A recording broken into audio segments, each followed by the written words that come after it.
सबको तंबीह की, तौहीद बताई, सब कुछ। 6 दिन के बाद वही हाई कमान आया, बरेली का हाई कमान। उसमें ये मौलाना साहब जो आजकल सियासी पार्टी बनाए हुए हैं, रजाए मुस्तफा, ये हाई कमान, ये लोग भी आए, कहने लगे जर्जी साहब हम कंप्रोमाइज करना चाहते हैं, कोई केस नहीं है, राजीनामा कर लो। हमने कहा हमको भी अच्छा नहीं लग रहा जेल में, राजीनामा किया। डालते भी यही लोग हैं, छुड़वाते भी यही लोग हैं। अरे अल्लाह के बंदो कहीं तो सुकून से रहने दो, भिजवाने में भी जल्दी नहीं करते और निकलवाने में भी जल्दी नहीं करते, कहीं एक जगह तो हमें चैन से रहने दो। किसी एक जगह भी जाऊंगा तो तबलीग, हमारे पास तो हुनर है, हमारे पास तो अल्लाह ताला का फजल है। जेल में जाऊंगा तो कैदियों को समझाऊंगा। दावत तो तबलीग का मिशन ही ऐसा है कि ये कहीं छोड़ा नहीं जा सकता है।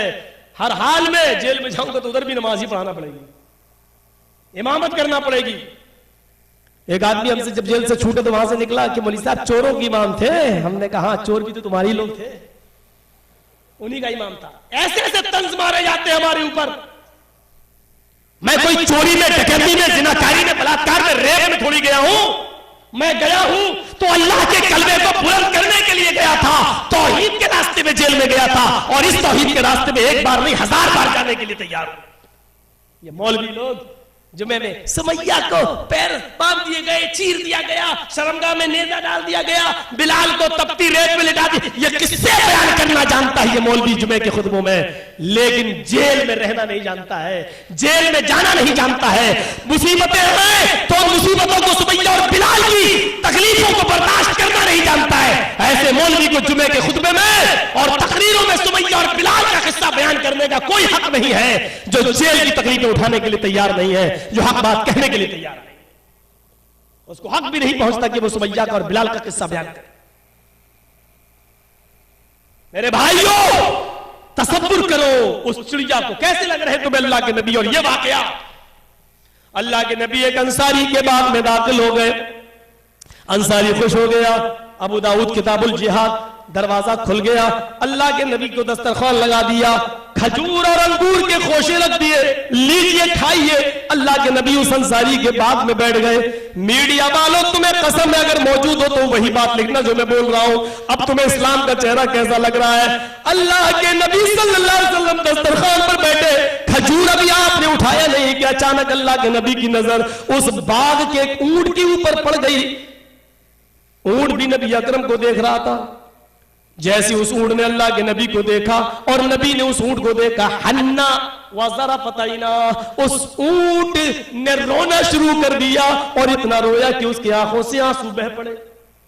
अल्लाह के नबी ने उस ऊंट को रोते हुए उसकी आंखों में आंसू देखे तो आप उठ गए, खड़े हो गए और अल्लाह के नबी उस ऊंट के पास चले गए और आपने उसके सर पे अपना हाथ फेरना शुरू कर दिया। उस ऊंट ने भी अपना सर मुहम्मद रसूलुल्लाह के सीने पे डाल दिया। आप उसको चूमने लगे, बोसा देने लगे, उस ऊंट के आंसू पोंछने लगे। उस ऊंट ने भी अपना सीना अल्लाह के नबी के सर पे डाल दी, सीने अपना सर नबी के सीने पे डाल दिया। थोड़ी देर के बाद अल्लाह के नबी ने फरमाया, मन रब्बु हाज़ल जमल, या ये फरमाया लिमन हाज़ल जमल, इस ऊंट का मालिक कौन है, या फरमाया ये किसका ऊंट है। ऊंट का मालिक कहां है, कौन है ऊंट का मालिक, किसका है ये ऊंट। ऊंट का मालिक आया, वो अंसारी कहने लगा अल्लाह के रसूल क़ाल अली, ये मेरा ऊंट है, मैं इसका मालिक हूं। अल्लाह के नबी फरमाते हैं, अफला तत्तक़िल्लाह फी हाज़िल बहीमा, फी हाज़िल बहीमा, इस 4 पैर वाले जानवर, इस बेज़बान मखलूक के बारे में तुम अल्लाह से क्यों नहीं डरते।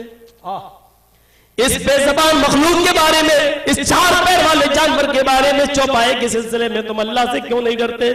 हाय सूट के मालिक, अभी सूट ने तेरी शिकायत मुझसे की है, क्या अल्लाह के नबी मैं बहुत कमजोर हो चुका हूं, मैं बहुत बूढ़ा हो चुका हूं, अब मेरे अंदर उतनी ताकत नहीं रही, लेकिन इसके बावजूद ये मुझसे बहुत काम कराता है, मेरे ऊपर मेरी इस्तिताअत से ज्यादा बोझ डालता है, लालता है और लेके चलता है। अल्लाह के नबी, इसके बावजूद भी वो मुझे पेट भर के खाना नहीं देता, इसके बावजूद वो मुझे भूखा रखता है और पेट भर के खाना नहीं खिलाता है। अल्लाह के नबी, इस ऊंट के मेरे मालिक को समझाइए। अल्लाह के नबी ने कहा, इस ऊंट के मालिक, तेरे ऊंट ने अभी तेरी ये शिकायत की है। उसने कहा अल्लाह के रसूल, ऊंट ने बिल्कुल सही फरमाया, आज के बाद मैं इस ऊंट के ऊपर जुल्म नहीं करूंगा, आप दस्तरखान पर बैठ जाइए। अब अल्लाह के नबी के जो तारीखी जुमले अपनी जबान से निकले वो ये थे कि मैं तुम्हारे दस्तरखान पर कैसे बैठ जाऊं, मैं खजूर कैसे खाऊं, मैं अंगूर का टुकड़ा गोशा उठाकर कैसे अपने मुंह में रखूं, ये ऊंट भूखा है, रहमतुल लिल आलमीन की रहमत को ये गवारा नहीं है, मेरी रहमत को ये गवारा नहीं है कि मैं तो पेट भर के खा लूं और ये मेरे सामने ये ऊंट भूखा रह जाए। जब तक ये ऊंट पेट भर के खाना ना खा लेगा और तू इसका पेट नहीं भर देगा, इसको पेट भर के चारा नहीं खिला देगा, तब तक आए इस ऊंट के मालिक मैं तेरे दस्तरखान से खजूर का एक लुकमा भी, एक टुकड़ा भी नहीं खाऊंगा। ये रहमत थी जानवरों के साथ उसकी। कह सकते हैं कि वो मासूम और बेकसूर लोगों को मारने का हुक्म दे सकता है। 2.5 घंटा हो गया है, अब हिम्मत नहीं है, अब वो बात भी नहीं रही है। पहले हफ्ते में 1 दिन प्रोग्राम होता था, बोल देता था, अब डेली प्रोग्राम। और मौलवी हिफाजतुल्लाह साहब से पूछिए 15 तारीख को इनके यहाँ प्रोग्राम है, ये हालत है कि 1 दिन में 2 प्रोग्राम करना पड़ रहा है। पहले हमारे ये झगड़ा हुआ, मैंने कहा मौलवी हिफाजतुल्लाह साहब आपके अमीर हैं, उनसे निपटा लो।